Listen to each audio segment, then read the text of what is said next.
32 Angler. Yes! 16 K.O.-Tickets. Boom! 8 Battles. Ja! 6 Finalisten.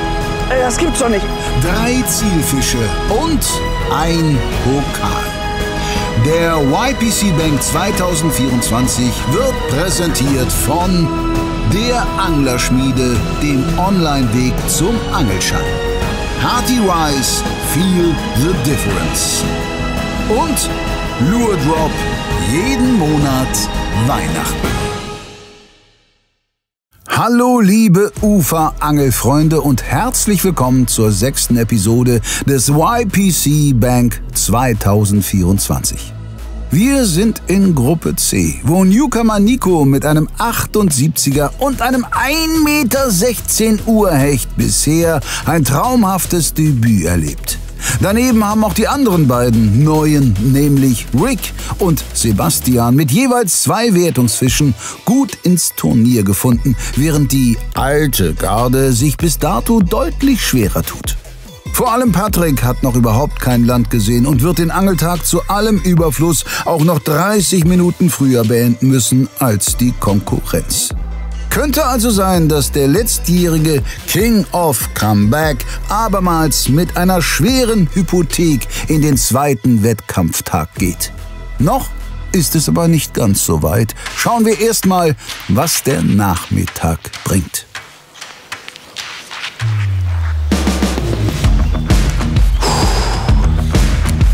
Einfach eine geile Angelei. Oh, Scheiße. Habt ihr das gesehen? Ah, das war ein Hecht bestimmt, ne? Ich habe gerade ganz schnell eingekurbelt und dann ist ein Fisch hinterher.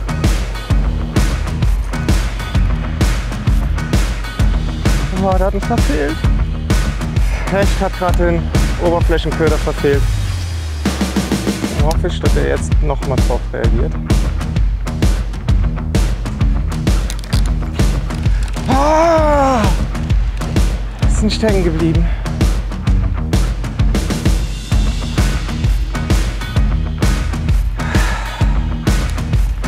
Verdammt. Ich glaube, der weiß nicht mehr.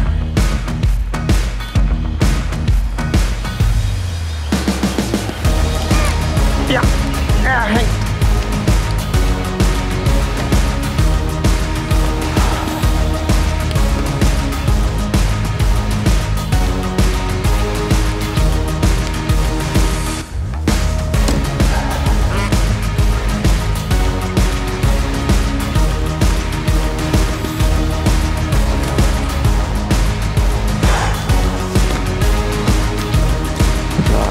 Jetzt klemmt nicht.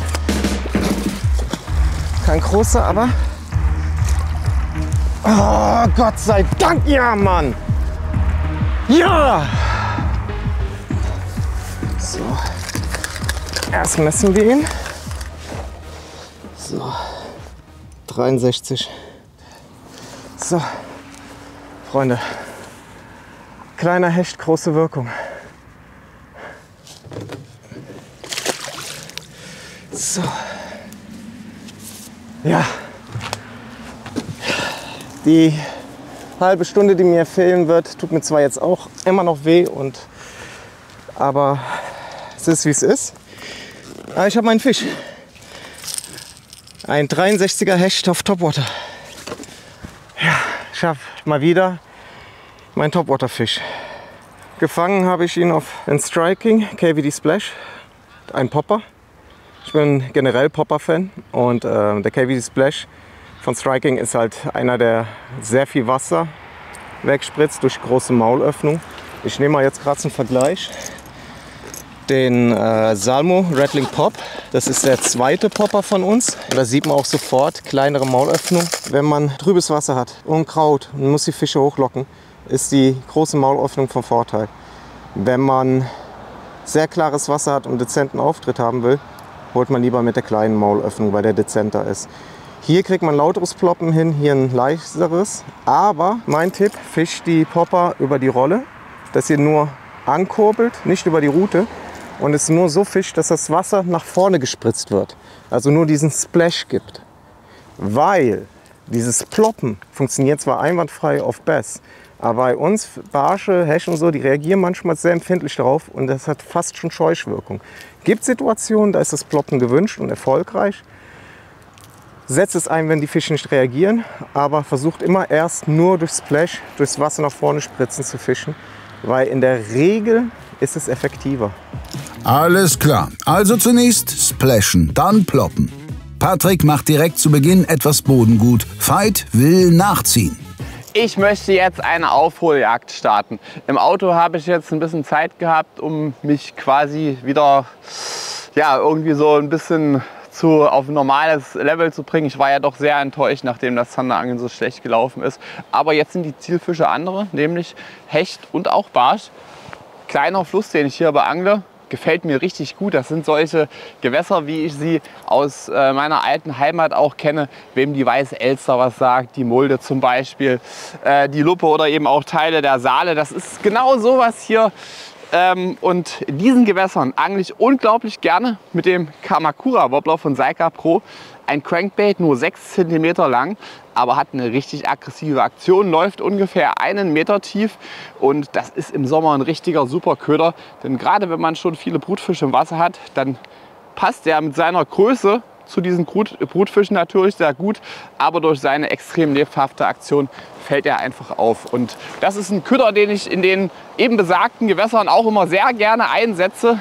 Und mit dem habe ich im Training auch hier gefangen und hoffe einfach, dass da jetzt vielleicht auch was damit zu holen ist. Nachdem der erste Spot ja so schlecht funktioniert hat, gucken wir mal, was hier ist. Klingt doch erstmal vielversprechend. Zeitgleich macht Chris eine angenehme Bekanntschaft. Bist du noch nicht so gut? Servus, hi. Ihr wolltet hier auch gerade angeln kommen? Ja, ich hab den Schloss jetzt für dich reingehalten, gell?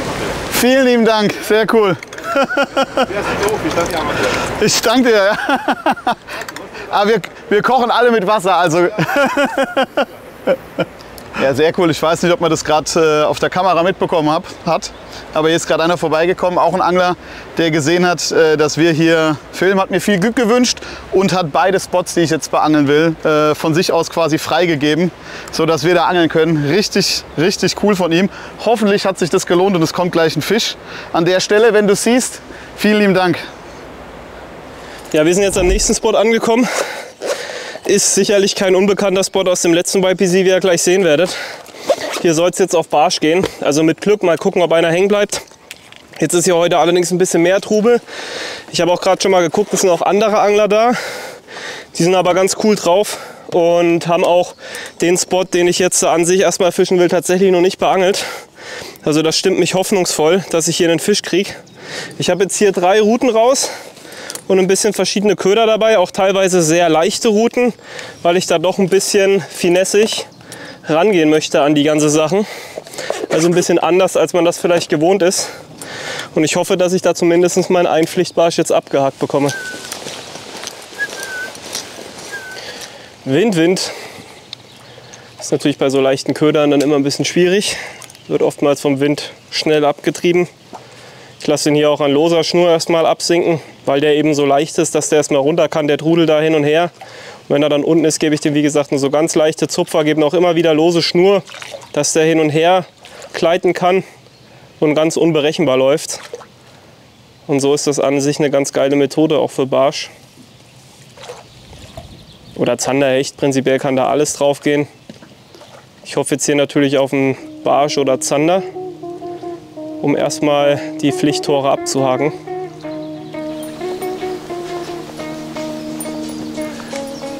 Was wäre, wenn ich mich darunter kämpfe und du die Drohne nochmal zum Filmen?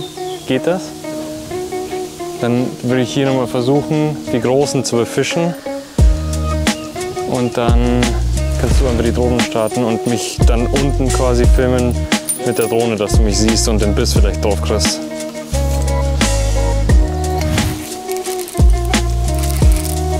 Fisch!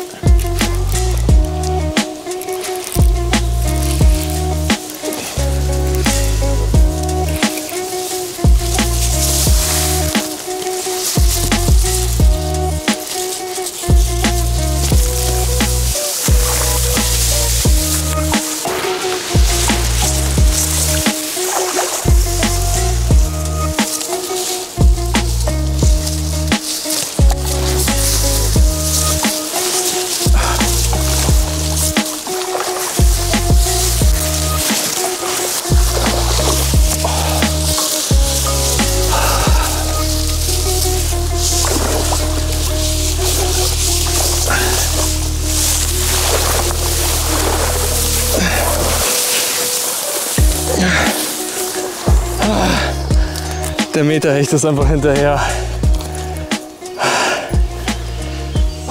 Strategie aufgegangen, hart erkämpft. Ja, der Fisch stand in der Dreiergruppe, wie wir sie heute Morgen gesehen haben. Dahinter ist auch der Meterhecht hinterher und hat sich den nochmal genau angeguckt. Wir messen ihn jetzt schnell. Er hat 72,5, 73. Der Hechtplan ist aufgegangen. Das war jetzt nochmal hart erarbeitet. Bis runter gekämpft. Ich habe zu Erik gesagt, schick mal die Drohne hoch, weil er mich von hier oben relativ schlecht sehen konnte. Und hat dann von da unten eben den Fisch angeworfen, langen Wurf gemacht, um die nicht zu spooken, weil die ja da vorne in dem Flachen unterwegs waren. Ja, was soll ich sagen? Plan aufgegangen, auf dem Maze Runner, Predator als Trailer hinten dran. Optimal. Zum Glück ist Kameramann Erik ein zertifizierter Drohnenpilot. Sehr schöne Aufnahme und ein weiterer solider Hecht für Sebastian, der sich damit an die Spitze setzt. Wie geht's jetzt weiter für den Mace-Angler? So, der Plan mit den Hechten ist aufgegangen. Wir werden jetzt zum Auto zurücklaufen, haben den Polder jetzt vor und zurück gefischt. Kamen 3 Fische raus, ich bin mehr als zufrieden. Und wir laufen jetzt zurück, schauen uns mal den nächsten Spot an, gucken wie lange wir brauchen und fahren dann zur nächsten Stelle. We know him, but he's not a fisherman. But it's German, it should be a fisherman.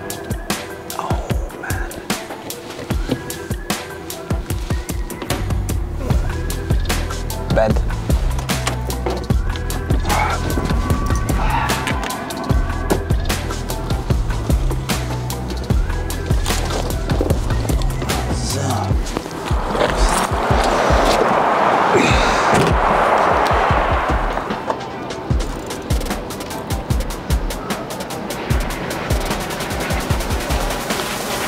He's German. Maybe someone with the boat.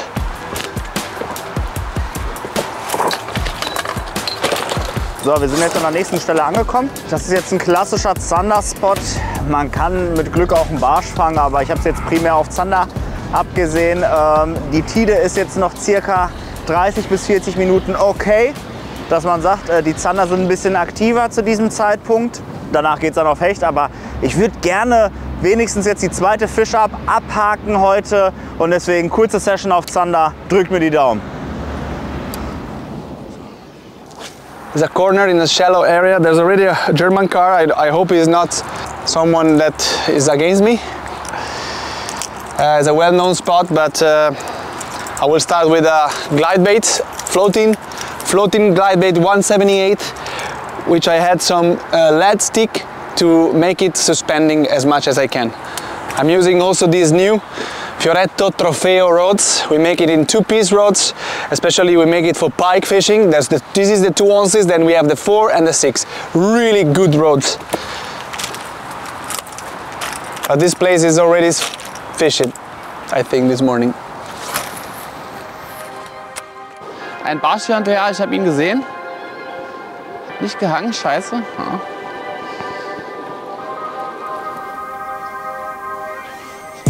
Oh yeah, there we have a fish. I think it's not a zander.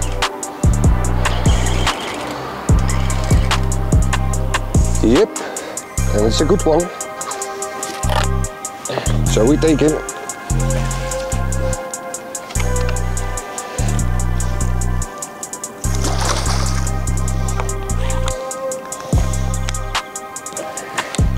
It's already unhooked. Again, the green gene bump in 8 centimeters. Let's check him out. So that's a 55. Not the perch we are looking for, but we take it anyway because we need an extra zander. So it's a little bit high up, but for zanders a little splash is not a problem at all. Up, off he goes. Let's try again. Until now all the fish have been caught on the G-bump in 8 centimeters. Of course the green one, it's something I really love and looks like the zanders also love it. I just slowly dragged it against the stream on this spot because with the stream you got stuck every time. On the other place I also fished with the stream, and the jig head I use is a G-foot. It's a football jig head. For me, at the moment, this is the thing that works. Senders I have enough. Now I want to have the perch, or it need to be an upgraded sender. But first try a perch. Auch hier fängt das Ganze leider denkbar schlecht an. Bis auf diesen einen Nachläufer, den ich da mal hatte, mit dem Kamakura überhaupt nichts. Da ist es schon schwer in so einer Situation jetzt cool zu bleiben und ich dachte, wenn jetzt hier ein schneller Fisch gekommen wäre, alles wäre gut, aber auch das nicht der Fall. Ich stelle mal um auf Gummifisch in der Hoffnung, damit vielleicht einen Hecht zu kriegen. Die sind definitiv auch hier. Trouble Shad 12 cm ist eigentlich eine safe Sache, wenn es um Hecht geht. Also kann mir niemand erzählen, dass jetzt hier in dem Wehrbereich, dass hier kein einziger Hecht irgendwo unterwegs ist. Also 100%ig sind hier welche. Wir müssen nur mal beißen. Ich will es nicht wahrhaben, dass hier kein Zander steht. Ich probiere es noch einmal da mitten rein. Dann 5 Würfe Twitchbait und dann gehen wir. It's that guy over there. But it's not one of us. It's good. Okay guys, saw the car, but now we saw the guy is not a competitor, and it's quite good for me. At least I know that maybe a lot of spots he didn't fish, so I'm quite well now. And now, if I hook a fish here, what happened? I have to swim. Okay, that's no problem. I will swim. Uff, da ist großer Barsch. Ein Endkoffer, mehrere Endkoffer. Dort hinten schwimmen sie lang.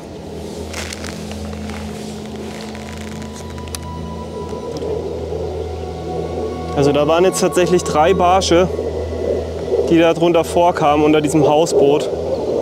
Der eine wird auf jeden Fall weit über 45 gehabt haben, auch noch ein kleinerer dabei.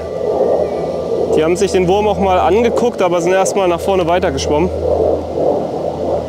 Aber das stimmt mich erstmal hoffnungsvoll, dass vielleicht doch noch was geht. Jetzt ist auf jeden Fall die Spannung da.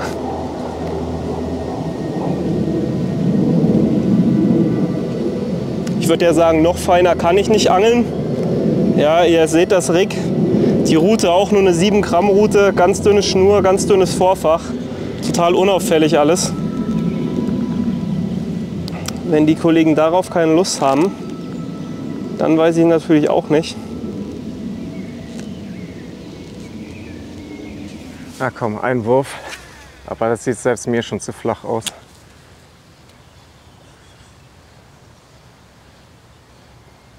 Aha. Zu flach. Boah, war das geil mit der Bugwelle. Hast du das drauf? Ne? Scheiße. Der ist 2-3 Meter den Köder gefolgt.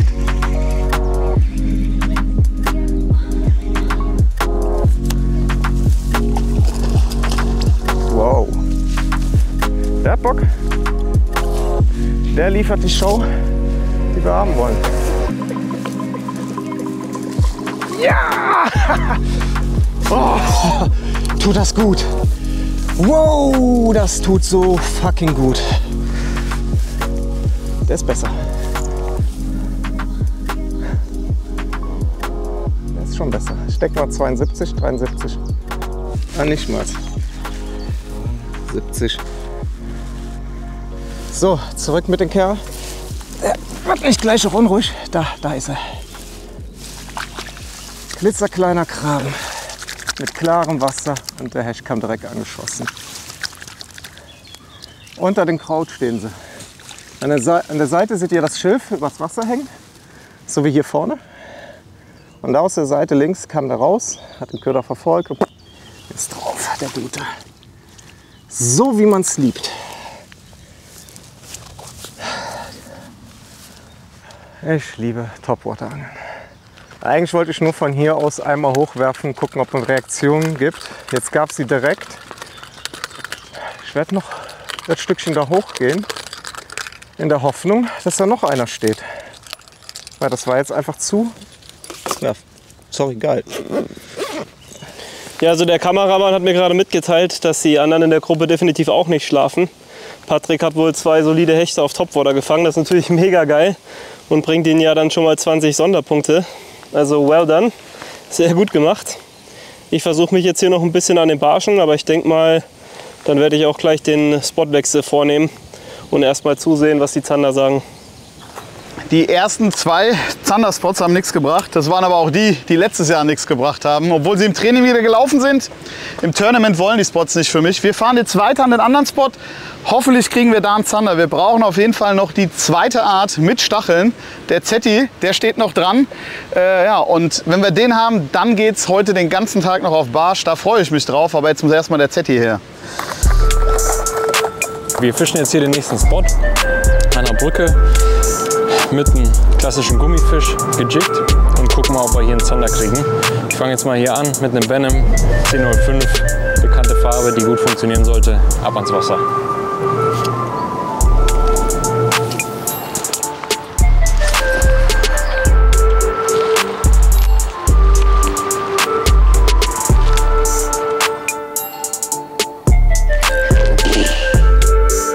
Was a nice bite, but not able to hook it.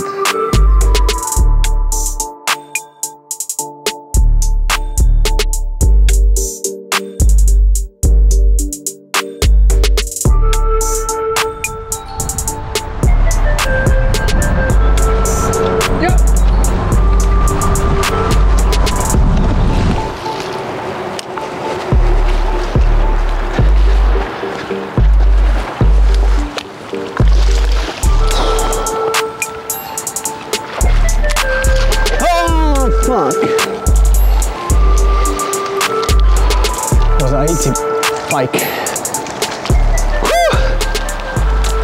Shit happens, right?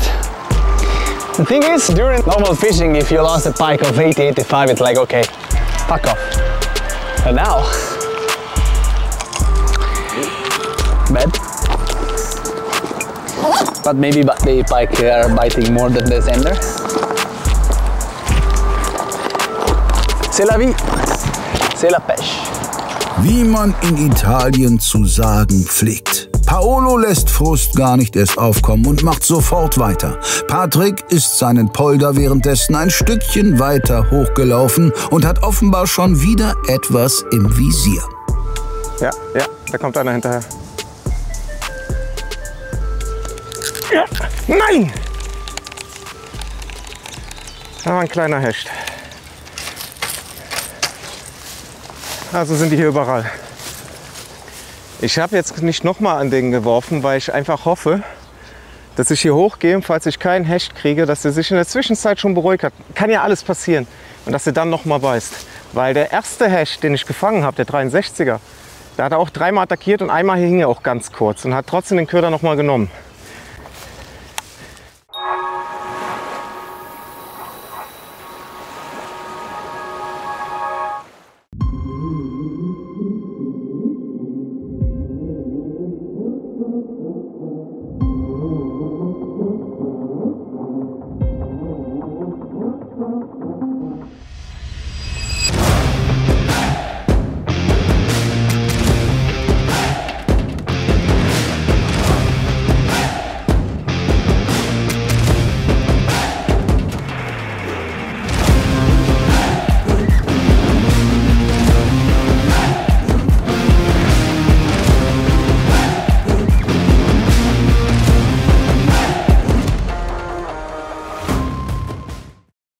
€150 Angelset geschenkt. Das ist doch bestimmt Beschiss. Nee, das gibt's zu jedem Angelscheinkurs nur für kurze Zeit gratis dazu. Ach, das ist doch einer wieder Spittelschrott. Guck mal, alleine die La Mystique von LMAB kostet 90 € im Laden. Oh, da ist doch keine Rolle dabei. Klar, guck hier, von Abu, mit geflochtener Schnur sogar. Nee. Doch. Aber die teuren Köder musst du dir noch kaufen, oder? Nee. Oh. Köder und Zubehör sind auch dabei. Mach keinen Scheiß. Das klingt wirklich gut. Also, auf geht's. Angelset sichern, Kurs auf anglerschmiede.de buchen und dann ab ans Wasser mit dir. Kein Bock mehr auf böse Überraschungen? Hol dir Lure Drop, das Monatsabo für Raubfischangler. Krasse Neuheiten, exklusive Sonderfarben und ein riesiger Preisvorteil. All das und vieles mehr gibt's auf luredrop.de.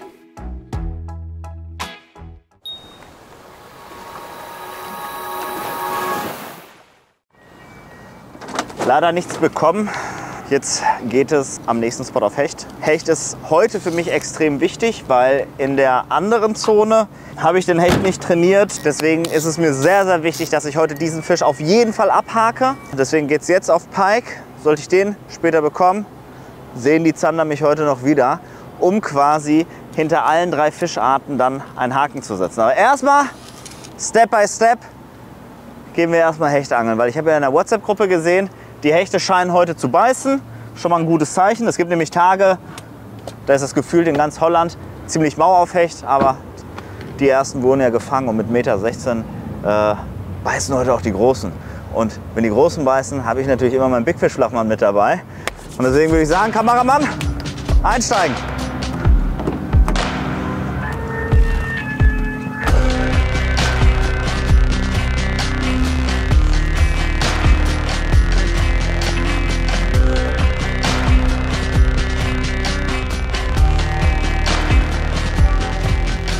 Shit, another boat.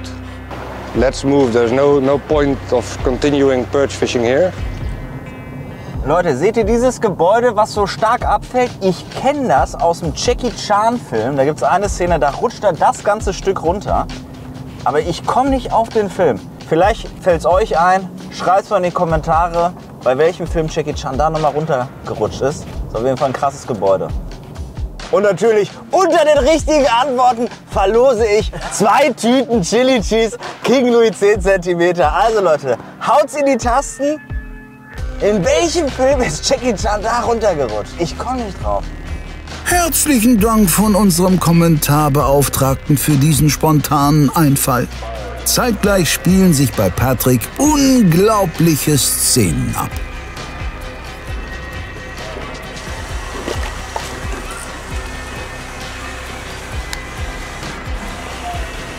Dicker.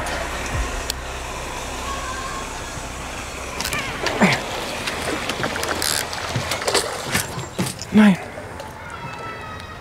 Fuck, der Köder war verheddert. Der war verheddert und er hat ihn losgelassen. Und der hing nicht. Der hat ihn so unglücklich erwischt. Fuck, geht er nochmal?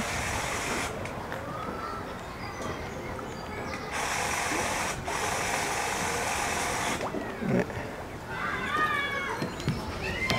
Das war ein großer. Das war ein 80 plus. Das Problem ist, der hatte den genommen, als er aufgekommen ist und unter Wasser war, und hat ihn so gepackt, dass er den Haken nicht richtig packen konnte. Ja, und Scheiße. Das war ein Big Point. Der wird zwar nicht mehr beißen, aber ich probiere mal einen Chatterbait. Nicht Chatterbait, ist mir zu schnell. Fuck, Mann, warum? Warum kriege ich so einen Fisch nicht? Der noch mal beißt, ey. Ne, reagiert nicht mehr. Der reagiert nicht mehr.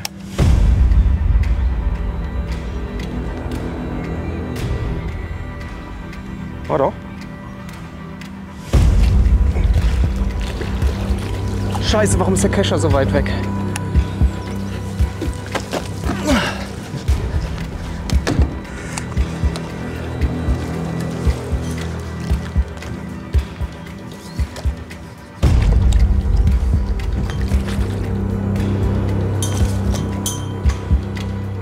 Sitzt, hängt auch nicht so prickelnd. Deswegen ziehe ich ihn auch ultra langsam.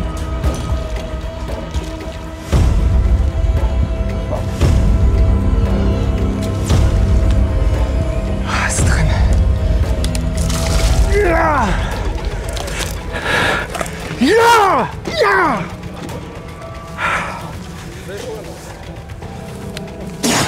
Leute, ist das geil!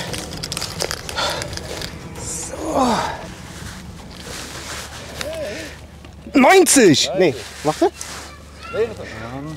Warte. 90! Ja. Haha, 90er, Mann! Leute, 90er. Leider nicht auf Topwater, aber direkt danach auf den Köder, auf den ich gleich noch zu sprechen komme.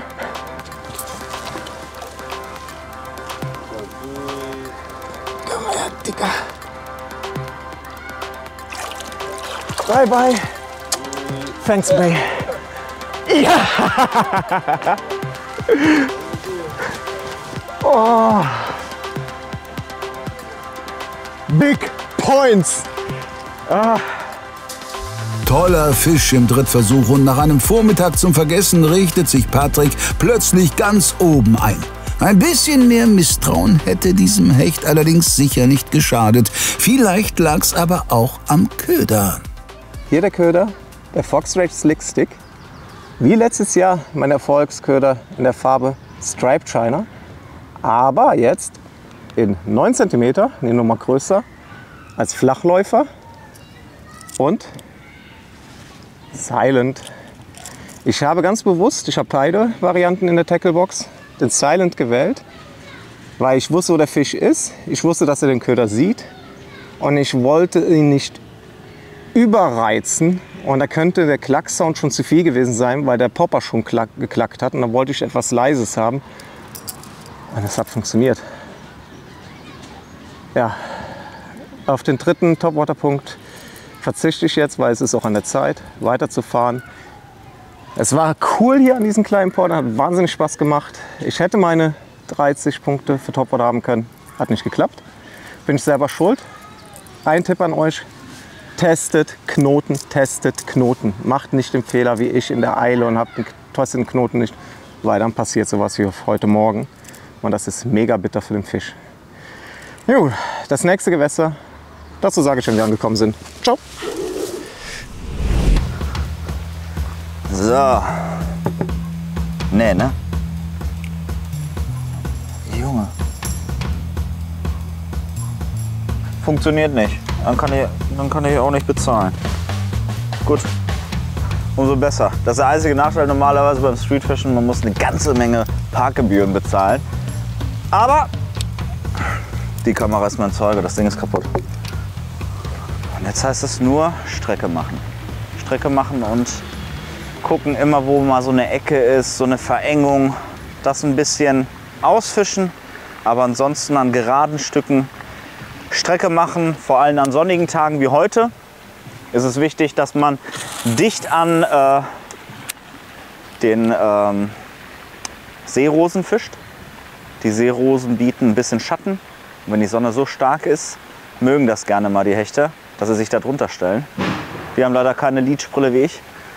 Und ja, deswegen immer mit Bedacht werfen und gucken, dass man die Fische da abholt, wo sie sich gerne hinstellen würden.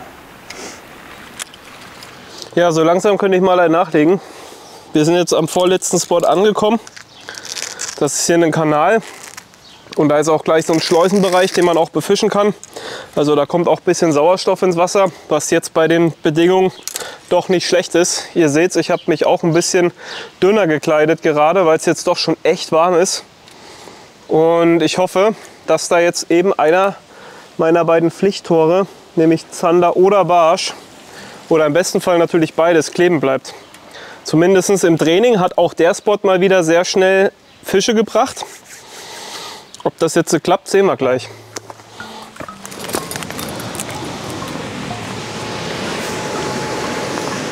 Wir waren ja gerade eben an dem Spot, da haben wir einen netten Angler getroffen, der uns Platz gemacht hat. Jetzt haben wir ihn hier gerade wieder getroffen. Und schaut euch das mal an, er packt sogar für uns ein. Mensch, hey, vielen, vielen lieben Dank erstmal. Meister? Okay. Ich danke dir, aber pass mal auf. Alles okay, alles. Ich bestech dich jetzt mal ein bisschen, ja? Sehr gut, ich bin verheiratet, ich nehme alles. Danke, wenn ich noch nicht. Schau mal. Oh. Der hier, World Diver heißt, der hat im Training schon den größten Barsch gebracht. Genau dieser Köder. Möge er dir viel Glück bringen. Danke vielmals. Okay. Danke fürs Platz machen. Kein Problem. Ey, jetzt muss der Spot aber auch liefern, oder? Also der Druck ist groß. Vielen, vielen lieben Dank. Ja? Nur damit wir wissen, wo hast du vor, als nächstes hinzugehen? Genau, na, das war, ne, sage ich noch nicht. Ja? Dann sehen wir uns wieder. Okay, alles klar. Wir fangen jetzt mal an zu angeln. Ey.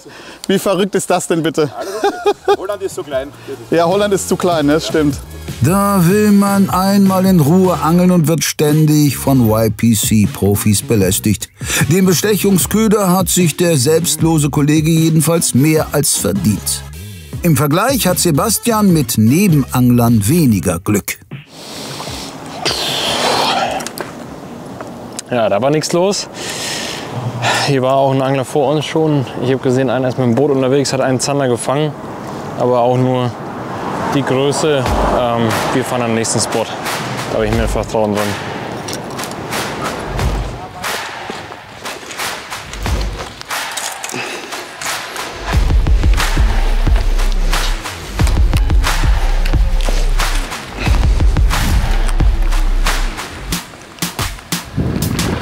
Ja.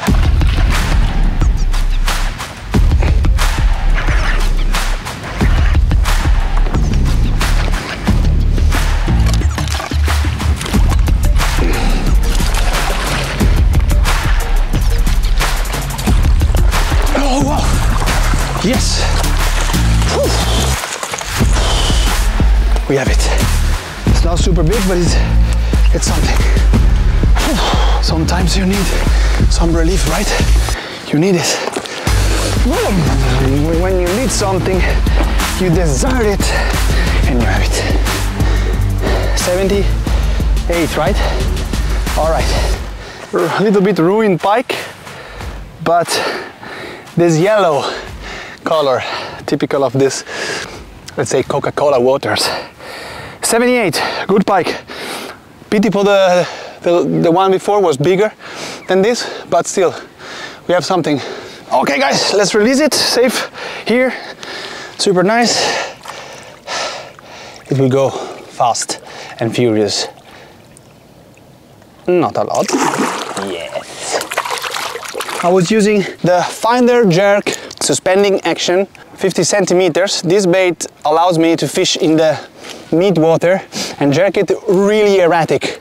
And sometimes this is the key, especially in this white and red color. For this water is a good solution. Most of the time, not but both of the fish I hooked now with this, so I want to continue a little bit, let's say.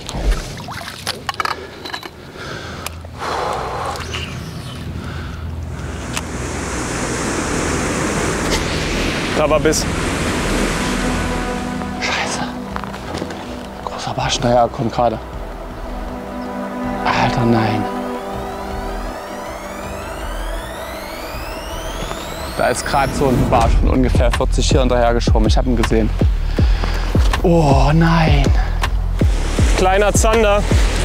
Ich glaube, das wird zu knapp. Leider ganz knapp verfehlt, 41,5. Aber die Fische sind da. Jetzt nur keine Zeit verlieren. So langsam sollte mal einer kommen. Let's move a little on this dock. Nächste Stelle, nächster Spot. Ein Fähranleger, wo die Fähre immer wechselt. Da verspreche ich mir Zander und Barsch. Am letzten Spot nicht funktioniert. Hoffen wir mal, dass es hier besser geht. Fuck!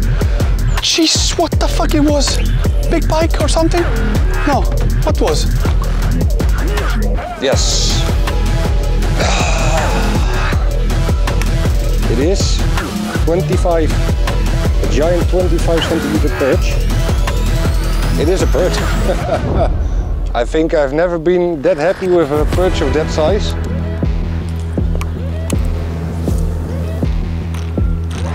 Ja.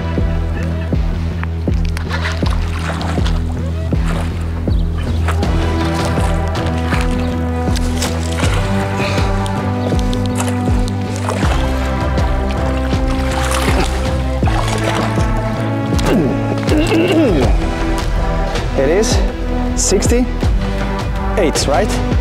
Let's erase it. All right, 68. Call your mom, your grandmother, please. And go. See you. Ja, Fisch. Der hat voll reingetockt. Komm her. Der sollte jetzt doch das Maß haben, hoffe ich. Klein und quirlig. Hat sich auf jeden Fall den ET-Shed auch voll gegönnt. Ja, gestreckt kriegt man ihn nicht drüber, aber 43. Ach, das ist doch lächerlich. Wieso passiert mir sowas immer? Könnt ihr euch an letztes Jahr erinnern? Mit dem Chatterbait. Dieses Mal fange ich ihn auf ein Twitchbait. Ich glaube, ich wechsle ins Friedfisch-Team. Das ist ein richtig fetter Aaland. Das kann doch nicht sein. Es kann doch nicht sein, ey. Let's move. Oh Mann, jetzt rennt mir langsam die Zeit weg. Ich glaube, ich habe mich ein bisschen verzettelt, ey. Ich habe gedacht, das kriege ich einfacher hin hier mit den Hechten. Ich sehe gar keinen Hecht. Kein Nachläufer, kein Biss, gar nichts. Mann, ey, das sieht so gut aus, aber ich weiß nicht, ob die nicht aktiv sind oder ob die vielleicht was anderes haben wollen. Shit. Ich kann eigentlich nur Strecke machen. Strecke machen und ab einem gewissen Punkt muss ich die Reißleine ziehen. Aber eine halbe Stunde mache ich das noch. Und dann muss ich heute den Hecht skippen und dann geht's auf Zander. Oh Mann, oh Mann. Also ich war den ganzen Tag sehr entspannt, aber so langsam, nur mit einem kleinen Barsch in der Karte, so will ich den Tag nicht beenden. Deswegen, wenn die Hechte nicht wollen, dann muss ich auf jeden Fall jetzt umplanen.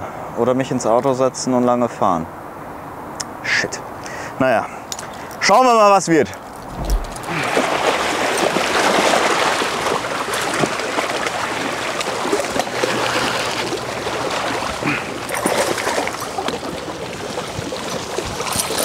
Small one, but still, we have a pike.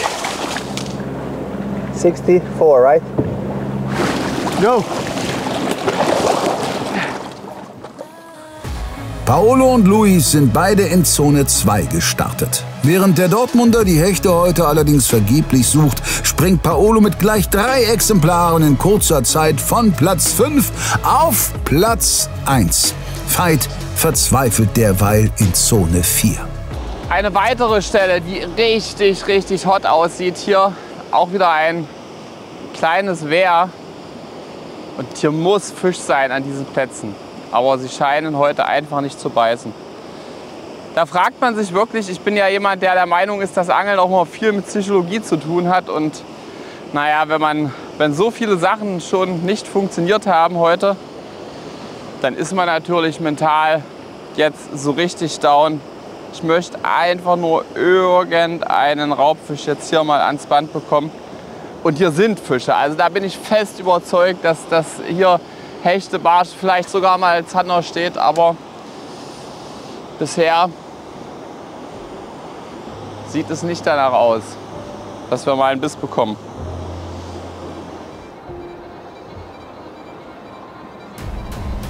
Fisch, Fisch, Fisch, Fisch, Fisch. Oh, Big Perch. Großer Barsch. Großer Barsch. Richtig großer Barsch jetzt. Oh, oh, bitte dranbleiben, bitte dranbleiben. Der Kescher liegt da hinten. Ich muss ihn jetzt behandeln. Ist jetzt egal. Oh, bitte bleib dran. Der ist gut, der ist gut. So einen, den bräuchte ich unbedingt. Den bräuchte ich unbedingt, diesen Fisch. Jetzt hängt er gerade an 2 Drilling. Vielleicht habe ich irgendwie Glück, dass ich ihn kriege. Oh, jetzt hängt er wieder nur am einem. Oh, ganz knapp, ganz knapp. Bitte dranbleiben jetzt. Oh, scheiße. Scheiße, jetzt hängt er wieder an dem zweiten dran. Vielleicht wird es jetzt was mit der Landung. Yes, ich hab ihn, jawohl. Jawohl, yes, ist das schön. Das tut so gut. Das tut so gut auf den Kamakura Wobbler. Ein richtig schöner Barsch hier, Gott sei Dank, ey, Gott sei Dank. Der bringt endlich mal ein paar Punkte, den habe ich so gebraucht. Ich bin happy. Den messen wir jetzt. Okay. Oh, schnell. Ich denke, 40 könnte der haben. Schauen wir mal. Ja, sogar drüber. Perfekt. Liegt vorne an, ist über 43,5. 44er Barsch für den Wettkampf. Oh, so hart erkämpft, so hart erkämpft und jetzt endlich mal Punkte. Schnell wieder rein damit. Los. Der Fisch, der jetzt hoffentlich Motivation gibt. Ganz schön steiles Ufer hier, aber oh, Und wieder drin. Schön. Jetzt noch so einen in der Größe oder ein Hecht. Der Fisch, der hat jetzt auf jeden Fall erstmal wieder so dieses Psychologische, was man braucht, gegeben, damit man jetzt wieder besser, konzentrierter angelt. Mal gucken. Ein ganz wichtiger Fisch, vor allem für den Kopf. Veits Körpersprache ist gleich eine ganz andere. Der Köder wiederum bleibt erst einmal derselbe. Vertrauen in den Köder, das ist so wichtig, auch wenn es mega schlecht läuft. So wie jetzt gerade auch durch den einen Fisch ändert sich das ja nicht sofort. Aber ich habe gesagt, Kamakura Wobbler, den werde ich hier fischen. Der hat mir in dem Gewässer auch im Training nämlich schöne Barsche gebracht. Vielleicht bringt er jetzt noch einen. Mal schauen. Weiter ein 44er Barsch, geiler Fisch. Ja, und ich mache jetzt meine Barschroute fertig, weil das ist hier mein Zielfisch.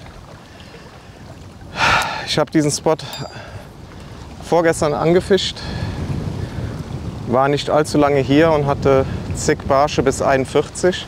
Mein Plan ist es jetzt in der kurzen Zeit, möglichst viele Barsche, 35 plus, möglichst 40 plus zu fangen. Werde dafür die TR-Series Finesse Game verwenden, 3 bis 14 Gramm. Sehr, sehr leichte Route.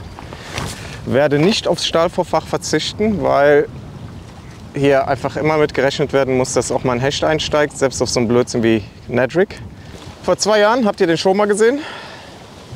Oder? Doch, war vor 2 Jahren, genau. Da habe ich damit eigentlich ganz gut gefangen. Am Kanal, hat schon ein paar Zander auf dem Barsch. Ist auch mein PB-Barschköder, damit habe ich einen 54er Barsch gefangen. Das wäre natürlich heute sensationell. Aber ich bin schon zufrieden mit dem 45er. Mein Gott, wie sich das anhört.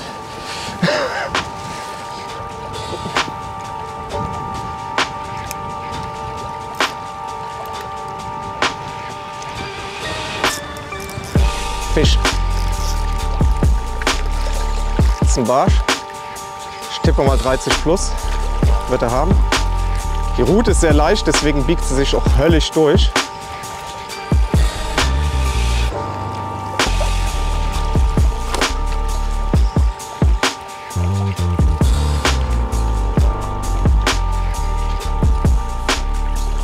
Oh, nee, das dürfte sogar ein 40 plus sein. Das könnte ein 40 plus sein. Der darf jetzt nicht flöten gehen.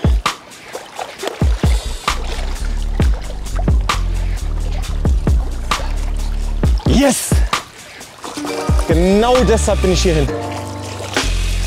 Boah, was ein geiler Fisch. Was ein geiler Fisch. Ich sehe es ganz wie Hannibal beim A-Team. Ich liebe es, wenn ein Plan funktioniert. So, das ist der rechte Winkel. Ich habe den Fisch fixiert. 43. Ich gucke noch mal. Ja, ist eindeutig 43. 43! Auf dem Weg nach Hause. Du hast es verdient. Danke, Schatz.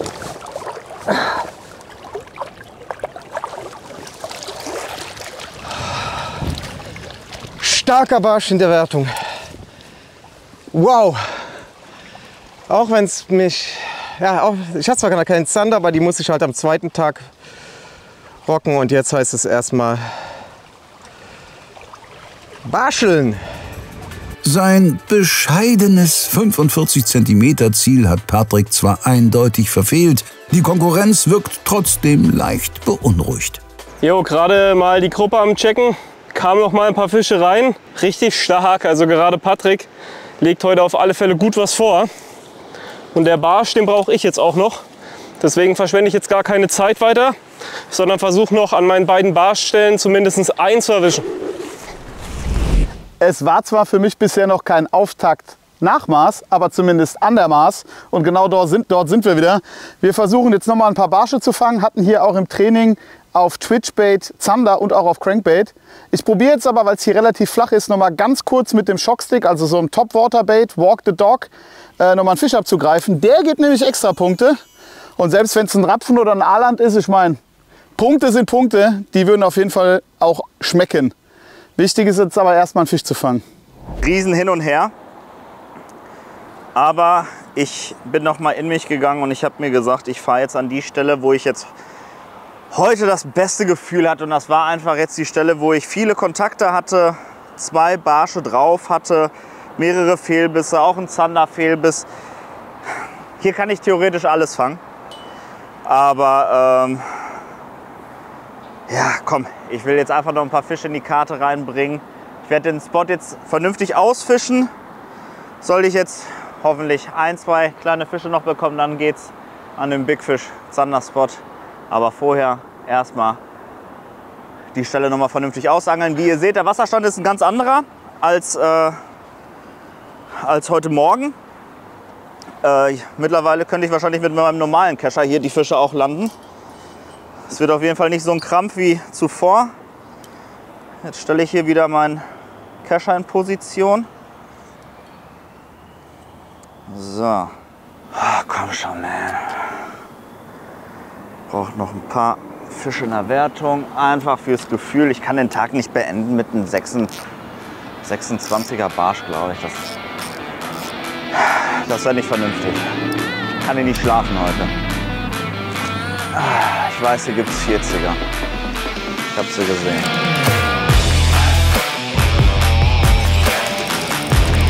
Eine gehackte Brasse. Dankeschön.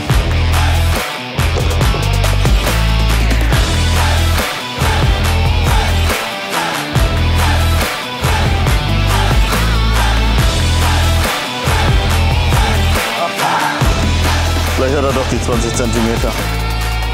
Tatsächlich. 24,5.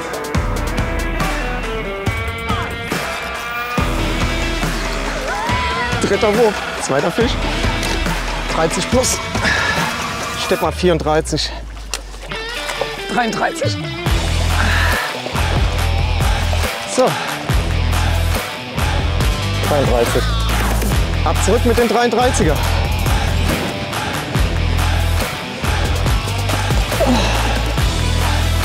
Ja, das ist ein bisschen besser.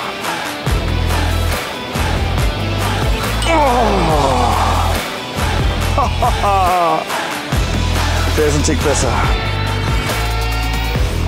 31. 31er.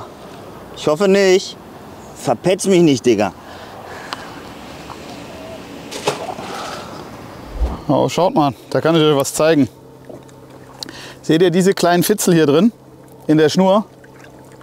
Nass machen und hoffen. Meistens, wenn ihr die auf der Baitcaster habt, gehen die wieder raus. Wichtig, vorher Speichel drauf machen. Sonst kann es sein, dass es sich durch die Reibung zuzieht.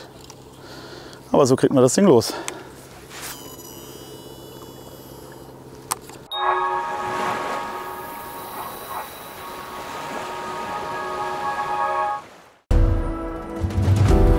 Hey Jungs und Mädels, wie ihr seht, bin ich klamottentechnisch komplett auf Adventa umgestiegen. Echt geile Klamotte, muss ich sagen. Von dem Stoff täte ich sogar bei 30 Grad die lange Hose anziehen.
Da ist der Keck wieder mit seinem Piepsding. Der hat doch nicht. Der hat doch nicht, oder?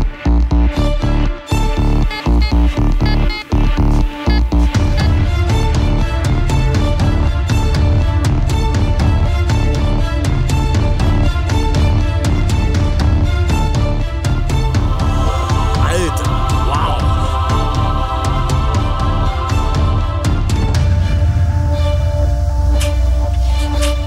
Ey, was lachst du so hässlich? Hilf uns mal lieber. Wenn ich ein Golddigger wäre, würde ich nicht mit euch abhängen.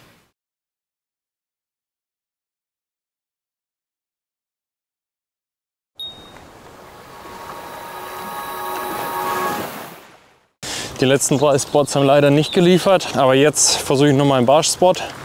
Da könnte auch Zander kommen. Wir haben jetzt noch 2 Spots, die wir anfahren und dann wird wahrscheinlich die Zeit um sein.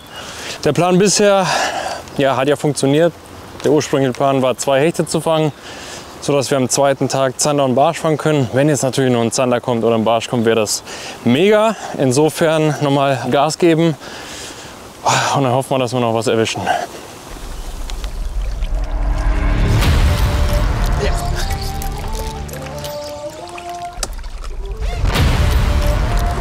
Wieder ein besserer.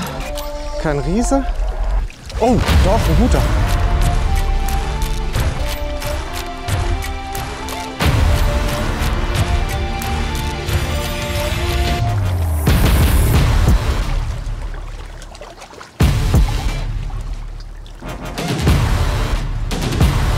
Wir haben die Power hier.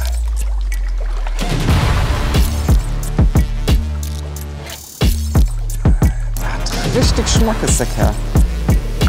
Ah!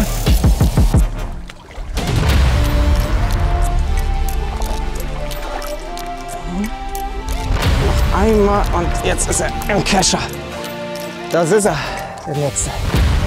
Oh, schöner Fisch. Geil. Wirklich geil. Für mich ein 46er. Ich will nicht auf den halben Millimeter gehen, finde ich assi. Wahnsinn. 46 cm, 92 Punkte. Irrer Fisch fürs Measureboard. Zweiter 40 plus. Mega. Danke. Danke, danke, danke, danke, danke. Komm gut heim. Und schon bist du daheim. Bam! Der Nachmittag gehört weiterhin Patrick. Noch keine Fullcard und trotzdem schon mehr als 400 Punkte. Die noch abzubüßende Zeitstrafe dürfte dem Vorjahresfinalisten inzwischen nicht mehr allzu große Bauchschmerzen bereiten. Innerhalb von 21 Minuten. 43, 33, 46 und der Kleine. Yes, man. That's fucking awesome. Wow. Geile Angelei. Und der Witz ist, ich glaube, ich habe dieses Jahr bis heute nur 8 40 plus Barsche gefangen. Ich habe kaum auf Barsche gefischt, also war jetzt mein 10. 40 plus dieses Jahr. Das fangen andere an einem Tag.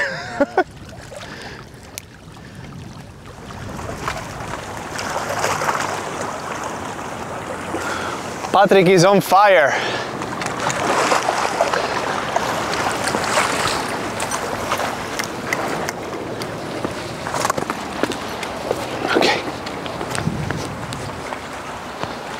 Patrick is on fire, guys. Already 3 perch, 3 big pike, 2 top water points. Jeez. Man, you're doing great. So the other guys are catching perch now. That's a good sign because we are starting also to get a little bit more perch bites. But it's just really tiny bites, shy bites. But we just need to find the right fish, a big one that's doing a great bite, and that's it. Then we're done. Yep. Yeah, probably it's too small.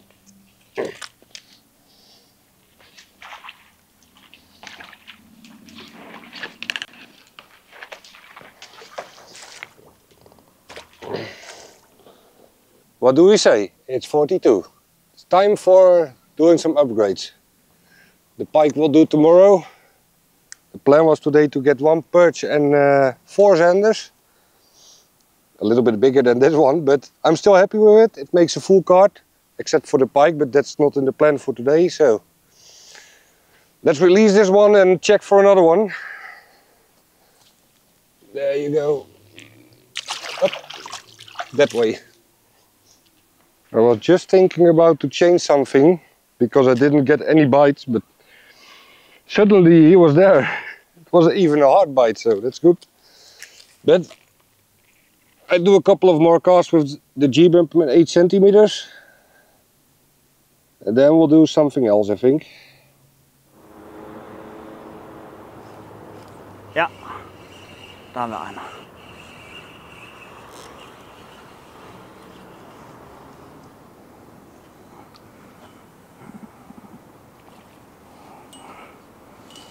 Gut.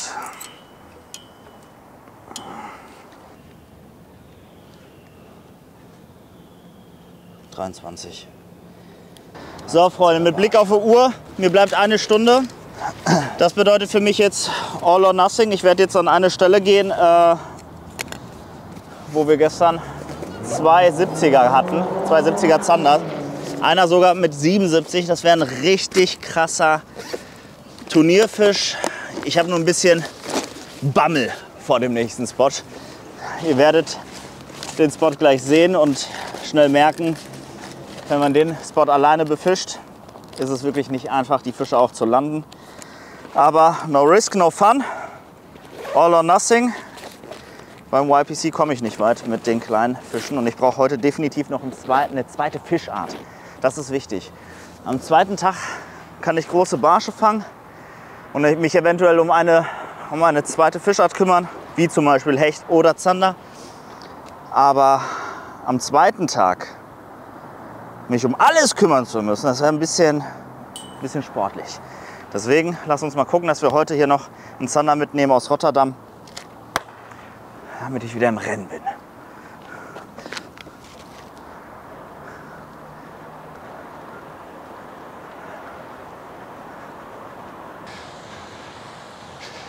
Wenn ich jetzt hier noch einen Hecht fange, dann wäre es trotzdem ein total beschissener Tag, aber dann würde ich mich zumindest ein bisschen versöhnt sehen. Und ich glaube, hier ist mindestens ein Hecht. Wir sind hier an so einem, ja, ich nenne es mal wie Altarmeinlauf an der Maas. Auch nichts Unbekanntes, aber ich werde jetzt nicht direkt die bekannte Ecke fischen, sondern unten an die Steinpackung rangehen und dort eben versuchen, mir noch den fehlenden Barsch, zumindest einen davon, abzuhaken. Sicher ein schwieriges Schlussvorhaben, denn vor allem größere Barsche waren heute absolute Mangelware. Nur einer kriegt den Hals nicht voll. Ja, das ist ein besserer.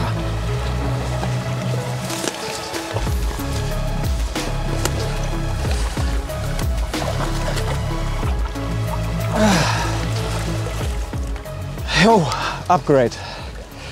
Auch hier das Finesse Rig, einfach ein Vorfach Stahl reingehangen, mit einem Snap den Haken reingehangen, muss passen und das funktioniert auch. So, ich würde mal sagen glatte 39. So, ich schicke schnell zurück. 39er, das ist ein Upgrade. Und zwar kein schlechtes. Den Topwater-Bonus eingerechnet steht Patrick jetzt bei gut 87 Punkten pro Fisch bei noch einem freien Slot auf dem Board. Das riecht doch schon wieder verdächtig nach Halbfinale.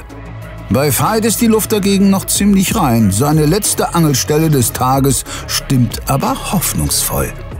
Leute, dieser Spot hier, der sieht so gut aus. Hier muss jetzt noch mal ein Fisch kommen.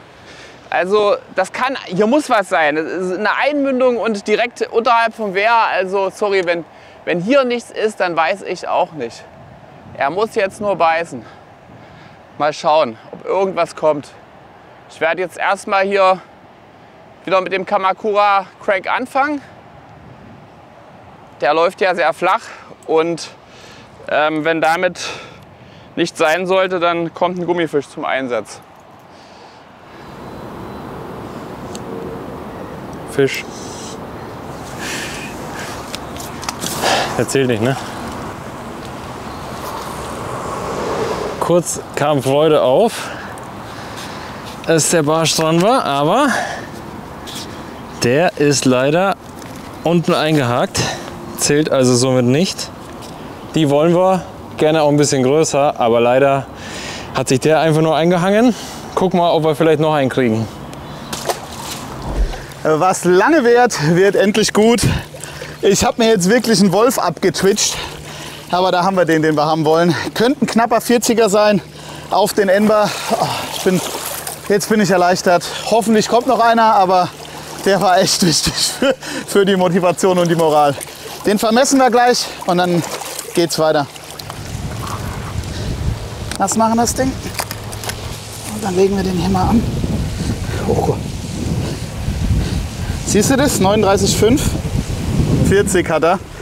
Geiler Fisch auf den Enber. Ich sag ja, die Sonne ist draußen. Flashboost.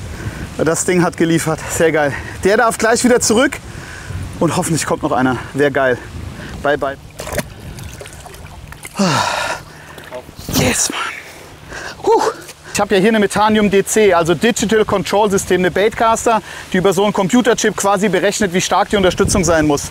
Und wer schon mal Baitcaster geangelt hat, der weiß, dass kleine, leichte Hardbaits mit so einer Schaufel bei dem Wind, und ihr seht es vielleicht nicht, aber man könnte es vielleicht an meinen Haaren sehen, die ein bisschen abstehen, der Wind kommt hier frontal auf uns zu und wir haben hier die Möglichkeit, außen einzustellen, wie stark die Bremsunterstützung ist. Wir können hier verschiedene Schnurmodi wählen und nochmal verschiedene Unterstützungsmodi. Und bei so krassem Wind setze ich einfach auf, ich sag mal, eine etwas höhere Stufe und kann hier volle Kanne reinwerfen in den Wind, so einen kleinen Twitchbait. Das muss mal erst jemand nachmachen. Richtig, richtig geile Technologie, mit der ich vielleicht den Ausschlag bei diesem Barsch gemacht habe. Auf jeden Fall macht das Angeln damit richtig, richtig Bock. Checkt's gerne mal aus. Sicherlich auch bei Hecht und Barsch im Shop erhältlich. So, hier brauchen wir ein bisschen schwerere Gewichte, 15, 18 Gramm, je nach Strömung. Und ein Köder, der ein bisschen eine Aktion macht. So, mein Kescher sieht gut aus. Der Wurf, den ich jetzt gemacht habe, der ist einfach nur noch für die Show, weil die Zeit ist vorbei. Na gut, ich habe mir gesagt, die 70 Punkte für die Zusatzfische, das ist mein Ziel. Habe ich erreicht. Auch wenn es nicht damit gerechnet habe mit dem Hecht, aber cool. Ja, also ich bin schon mega zufrieden, war schon ein cooler Tag, hat Spaß gemacht. Chaotisch, wirklich chaotisch, mit Verschlafen. Mit unglücklichen Momenten, wo Vorfach kaputt, also der Knoten aufgeht. Idiot. Ich hätte gerne noch mehr hier geangelt, aber ja, es ist wie es ist. Also von meiner Seite aus, ciao Leute, allzeit Leidens und meine lieben Mitangler in der Gruppe, ihr habt noch 26 Minuten. Fangt was. Wird mir zwar wehtun, aber ich gönn's euch. Viel Erfolg für die letzten Minuten.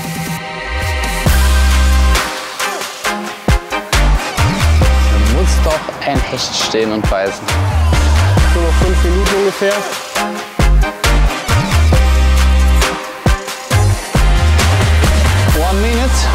We will hook a pike, 1 minute, and then land it 1:30. No, fuck. You don't look at that shit.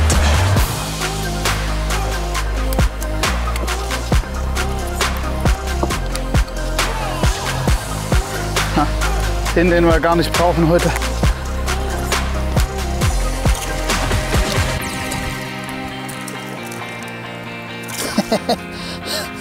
Da haben wir einen kleinen Esox.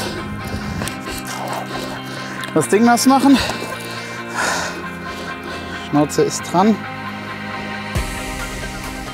52, warte. 52,5, 53, ne? Man sieht, der Hecht hatte schon mal gebissen. Dieses Loch da vorne, was ihr da seht, war nicht von mir. Der kleine 53er gibt wichtige Punkte, darf aber wieder zurück.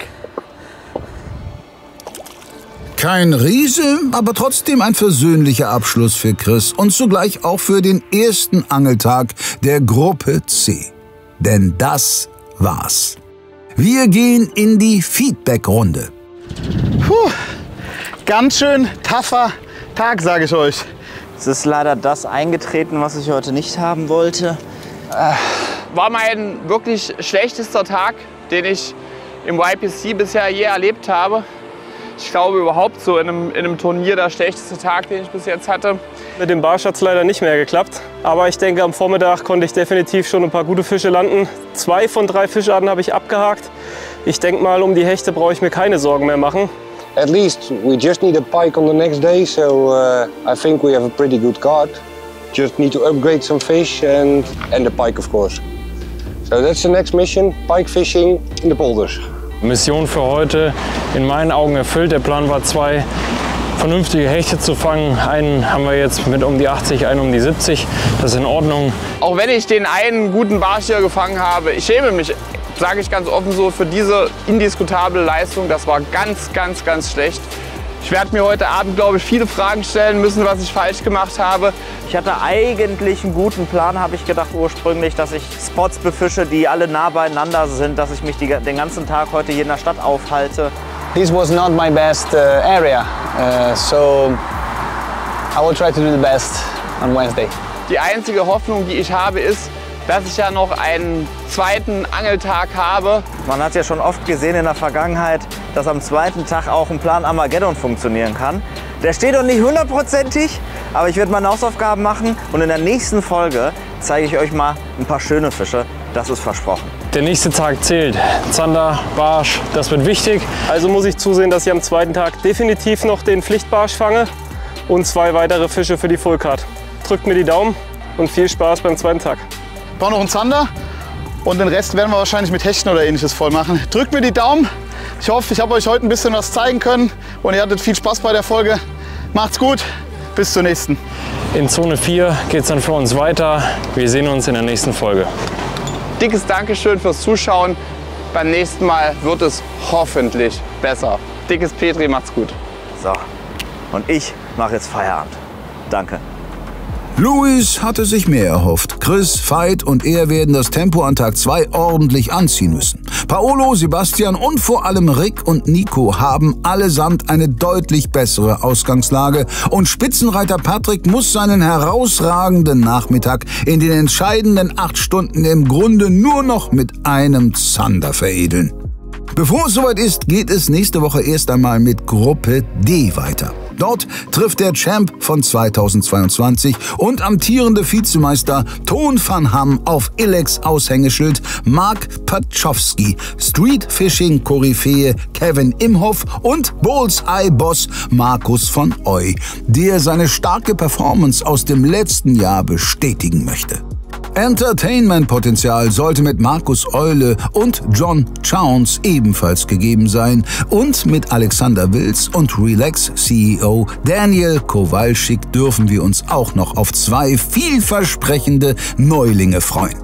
Am nächsten Sonntag um 18 Uhr geht Episode 7 online. Bis dahin eine gute Zeit. Lasst uns in den Kommentaren wissen, wie euch die Folge gefallen hat. Und falls ihr neues Tackle braucht, schaut mal bei uns im Online-Shop oder in einem der YPC Megastores vorbei. Ob es davon auch einen in eurer Nähe gibt, könnt ihr über den Link in der Videobeschreibung prüfen. Vielen Dank fürs Zusehen und ciao.